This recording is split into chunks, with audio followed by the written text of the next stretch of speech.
Buenos días, mi nombre es Aldo Raúl Samillán Rivera, soy registrador público de la zona registral número 2, sede Chiclayo. Con esta ocasión tengo el bien de poner a debate el tema titulado Interpretación del artículo 115, ¿no? Básicamente, en el caso de aquellos predios que se independizan de manera sucesiva de otros de mayor extensión, ¿no? Si es que la pregunta en cuestionamiento que se pone en tapete es si es que es necesario que se independicen cada uno de estos predios, ¿no? Entonces, haciendo esta breve introducción, paso a realizar la exposición del tema. Interpretación del artículo 115 del Reglamento de Inscripciones de Registro de Predios, ¿no? Básicamente, el tema está centrado en verificar los actos previos y documentación para la independización de un predio con transferencias sucesivas y de porciones distintas, que forman parte de un terreno de mayor extensión inscrito, ¿no? Bajo esta lógica surge la interrogante de si se debe solicitar la documentación técnica para cada porción. Planteemos el caso, ¿no? A es propietario de un predio inscrito de un promedio de 2.500 metros cuadrados, ¿no? A, una primera instancia, transfiere a B un área de 1.500 metros cuadrados, el polígono azul. Este, a su vez, transfiere a C un área de 750 metros cuadrados, el polígono verde. C transfiere a D un área de 100 metros cuadrados, el polígono rojo, ¿no? Y D es la persona que se presenta al registro para solicitar la inscripción y la independización posterior del terreno, ¿no? Entonces, sobre este caso es que surge el debate, ¿no? Alrededor de esto existen dos criterios ya enraizados en la primera instancia, ¿no? El primero señala que en aplicación del artículo 115 del Reglamento de Inscripciones de Registro de Predios se debe solicitar el tracto sucesivo, es decir, la documentación legal pasible de ser inscrita desde A, titular inscrito, hasta D, o sea, es decir, las transferencias de A a B, de B a C y finalmente de C a D, ¿no? Acreditación del tracto sucesivo. Pero también este criterio señala que debe acreditarse el tracto de las independizaciones. Es decir, lo que solicita el registrador es que cada porción se vaya independizando conforme los requisitos establecidos para cada tipo de predio, ¿no? Si se trata de un predio urbano, se aplica el artículo 60. Si se trata de un predio rural, el artículo 64. Entonces, como corolario, puedo establecer que lo que se busca con este primer criterio de solución es que se independicen cada una de las porciones hasta llegar al predio en materia de independización. El segundo criterio también tiene como base el artículo 115. Señala, igual que el anterior, que se debe acreditar el trato sucesivo desde A, titular inscrito, hasta D, persona que quiere solicitar la independización de la parte última, ¿no? Del predio. Sin embargo, con respecto a la independización, hace, hace un distanciamiento con el anterior criterio, ¿no? Señala que no se deben inscribir las independizaciones previas, como yo le pongo las independizaciones de los predios antecedentes. Lo que se debe solicitar básicamente es inscribir la última porción, la porción que solicita la independización, o sea, la porción de D, ¿no? Yo comparto este criterio en parte, ¿no? Solamente hasta el punto en que no se deben inscribir las independizaciones de los predios antecedentes, ¿no? Este criterio incluso ha sido recogido por una resolución del Tribunal Registral 580-2019 de la Sala de Trujillo, ¿no? Pasamos al análisis de ambos criterios, o de ambas posiciones anteriores. En ambos coinciden en solicitar el trato sucesivo, desde el titular hasta el solicitante de la independización, ¿no? De eso no hay duda, incluso se comparte, tienen que acreditarse el trato sucesivo. En ambas posturas solicitan la documentación técnica de cada porción, ya sea para independizarla o ya sea para acreditar que los predios se encuentran dentro del predio matriz, ¿no? La diferencia radica de estas dos posiciones es que en la primera, lo que pide el registrador es que se independice cada porción. Se independice la porción de B, se independice la porción de C y finalmente se independice la porción de D, ¿no? En la segunda posición, Lo que pide el registrador es que grafiquen los predios de tal manera que uno se superponga sobre otro para determinar la procedencia de uno tras otro. Y una vez acreditado esto, realizar la definición solo del último predio, ¿no? Como vemos, estas posturas casi tienen lo mismo, pero con diferente antagonismo. De lo anterior, surgen dos cuestiones importantísimas para poder determinar mi postura, la postura final en la que estoy aplicando. Primero, se deben independizar los predios con transferencias sucesivas de las porciones distintas que forman parte de un terreno de mayor extensión. Es decir, debo independizar las porciones anteriores. Como lo dije, yo comparto en parte la posición del tribunal al decir que no, ¿no? Puesto que no existe un acto previo entre ellas, ¿no? Pues basta con demostrar que el predio a independizar forma parte del predio inscrito de manera física y legal. Es decir, la última porción que yo quiero independizar, la porción de D, no tendría como requisito primordial que se independice primero la porción de C y la porción de B, puesto que lo único que yo tendría que demostrar es básicamente que esa porción corresponde con la partida matriz, ya sea de manera física, si es que tuviera planos, la base gráfica, o en todo caso de manera legal, que a mí, como registrador público, me llega a convencer de que el derecho de propiedad que yo estoy tratando de independizar ha sido adquirido del titular registrado, ¿no? Segunda cuestión, se debe presentar documentos gráficos que representen la poligonal de los predios que se transfieren hasta llegar a la porción más pequeña, ¿no? Aquí es lo que entra en un debate con el segundo criterio, ¿no? No. La respuesta sería no, puesto que si al haberse determinado que no se debe exigir la independización de las porciones anteriores, entonces no es necesario presentar dicha documentación, puesto que no ayudarían al título a su inscripción. Es decir, por ejemplo, si yo solicito esa documentación, una vez que yo inscribo la independización, esa documentación que la hago, la guardo en el título archivado. ¿Por qué guardaría una documentación de un predio o planos de un predio que no se van a ni siquiera graficar en la base gráfica? Entonces, tampoco se debería pedir o solicitar como requisito la presentación de los planos de estos predios, de los predios antecedentes, ¿no?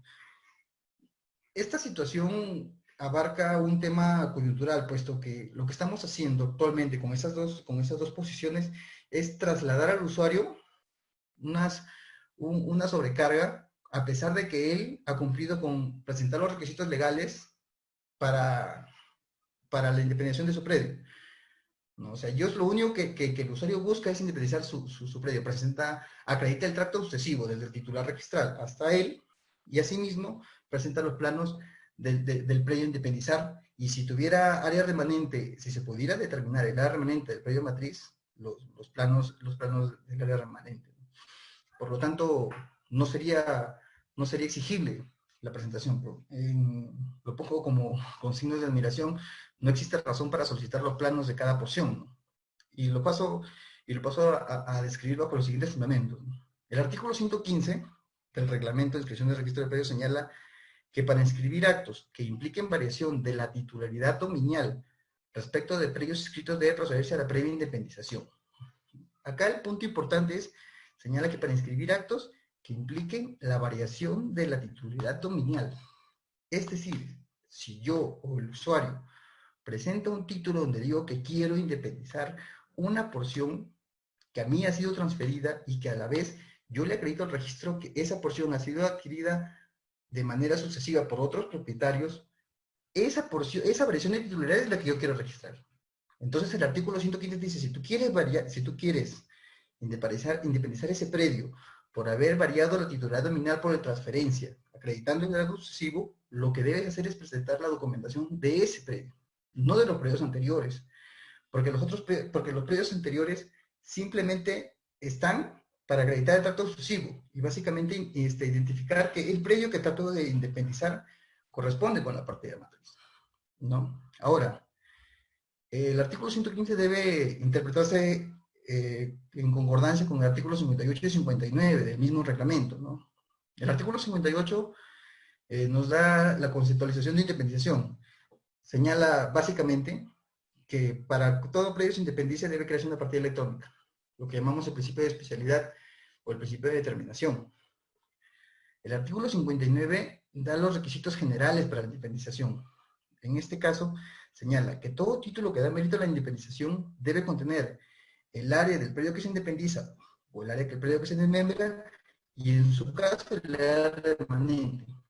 Entonces, yo no tengo por qué estar acreditando una documentación de predios que no son materia de la rogatoria y que no coayudarían incluso a la inscripción, puesto que si yo ya determino como registrador público que el predio que a mí me piden independizar, el último, corresponde con el predio matriz y se ha acreditado el tracto sucesivo, no sería factible la presentación de documentación adicional, ¿no? Ahora, el solicitar este tipo de documentación tiene muchos aspectos negativos detrás de él. El primero es la imposibilidad de los levantamientos catastrales, ya sea por la negativa de los propietarios actuales de no dejar entrar a su propiedad a una persona que de repente es extraña para ellos, impedimentos físicos para acceder al terreno, de repente están cercados o tienen alguna deformación geográfica que impide su ingreso, ¿no? Sobrecosto en honorarios profesionales, incluso tenemos la imposibilidad de acceso a los predios por restricciones legales. Aquí en Cajamarca, por ejemplo, teníamos un predio que colindaba con la base del ejército, otros a veces con instituciones, instituciones médicas que no les permitían hacer los levantamientos catastrales. Si se querían hacerlo, tenían que hacer una solicitud y presentar todo un procedimiento burocrático para que puedan autorizarles. Situación que es una pérdida de tiempo, en realidad, ¿no? Estas alternativas negativas han hecho que al usuario, nosotros, arrinconemos contra la pared y le digamos, no puedes inscribir de esta manera, por lo tanto tienes que buscar otras alternativas. Lo que hace el usuario actualmente es pedir la perquisición adquisitiva de dominio, que le resulta más factible. Incluso solicitar un tracto sucesivo abreviado, es decir, buscar al titular registral inscrito y que le haga una escritura pública directa hacia él, para que él pueda hacer la independización. O sea, hasta dónde estamos arrinconando o direccionando al usuario para que pueda sanear su predio. Esto trae consigo la paralización de un tráfico jurídico, capital muerto y desmedro económico. Entonces, las normas registrales, como siempre, estas deben ser enfocadas y deben ser interpretadas con las mejores soluciones para poder llevar y mejorar el tráfico jurídico, no restringirlo. Si vamos a pedir documentación técnica de un predio o de un ámbito o de un ámbito geográfico que ni siquiera va a entrar a la base gráfica y que es posible que incluso se esté mal hecha y dé como consecuencia una observación por parte del área de catastro, estaríamos teniendo trabas para la inscripción de los predios, ¿no? Como conclusión, la calificación de este tipo de documentación debe estar direccionada a vincular la documentación legal que se presente, ¿no? La última escritura pública con lo plano, ¿no? Y estos, a su vez, con el predio inscrito. La documentación legal tiene que estar directamente correlacionada con sus antecedentes, ¿no? Y la documentación gráfica deberá ser correlacionada a la vez que con la última escritura pública y la pertenencia con el predio inscrito. Es decir, si en caso del predio matriz se pueda determinar el área remanente o que cuente con base gráfica para poder hacerlo. Recordemos que actualmente el registro ha puesto a disposición la venta de la base gráfica. Entonces al usuario se le podría hacer un poco más fácil solicitar la base gráfica de un predio que la tenga inscrita para poder determinar su área remanente, y lo único que tendría que hacer es hacer el levantamiento catastral del lote que hay que independizar para poder vincularlo, ¿no? Sin necesidad de ir hacia atrás y empezar a hacer el levantamiento catastral de los otros predios. Ahora, caso contrario, para aquellos predios matrices que no tienen base gráfica, ¿no? Que no se puede determinar el remanente. El mismo artículo 59 de su segundo párrafo señala la solución incluso. Cuando el área de catastro, debido a la ausencia de datos técnicos suficientes en los antecedentes registrales, señala que se encuentra imposibilitada de determinar en forma indubitable Si el área a independizar, ¿no?, se encuentra comprendida dentro de alguna de las indemnizaciones anteriormente ejecutadas, o si aún se encuentra dentro de la partida matriz, ello no impedirá la inscripción de la independización rogada siempre que el título contenga requisitos señalados para cada predio. Entonces, la solución para ambos casos está en las mismas normas registrales, ¿no? Por lo tanto, nuevamente incido en que la interpretación que se debe hacer a cada una de ellas debe hacerse con miras a la mejora, con miras a abrir el tráfico jurídico, no a restringirlo. Conforme a lo anterior, el criterio que yo manejo y lo dejo como premisa final es el siguiente, ¿no?, para que sea puesto a debate. Si la rogatoria de un título consiste en independizar un área proveniente de un predio matriz de mayor extensión que se deriva de la partida matriz, no será necesaria que se independice inicialmente el área de su transferente, por cuanto no existe una relación de un acto previo entre ellas, como ya expliqué el por qué no existe un acto previo entre ellas, ¿no? Sin embargo, sí se debería acreditar el tracto sucesivo desde el área a independizar hasta el área matriz, las escrituras públicas, la documentación legal. Para ello deberá presentarse la documentación técnica establecida en el reglamento de inscripción del registro de predios, según sea el caso, rural, urbano, eriazo y los demás tipos de documentos que se presenten para la independización que se solicita. Ahora, dejo esta última parte también, que la oficina de catastro debe determinar que el polígono graficado en el plano, en el último planito, debe estar coincidente con la documentación legal. O sea, debe ser la misma. Yo no podría inscribir una independización final, la última, de un lote que no corresponde con el predio, con la escritura pública que me están presentando, ¿no? Debería corresponder, porque ya el trato sucesivo también es evaluado. Ahora, si es que dentro de la calificación yo verifico que una de las escrituras públicas no satisface la correspondencia con la que le sigue, esa sí es materia de observación. Pero sin embargo, si yo tengo la concatenación de escrituras públicas, muy aparte del área que se estén transfiriendo entre ellas, yo puedo establecer que el titular registral me transfirió a mi propietario final el predio, yo puedo realizar la independización teniendo en cuenta los requisitos que estoy estableciendo, ¿no? Básicamente la correspondencia entre la escritura pública. Y esta, a su vez, con el predio matriz, para poder hacer la independización. Bueno, eso es lo que les he traído para poner a debate. Espero que haya sido entendible la presentación y me despido. Muchísimas gracias.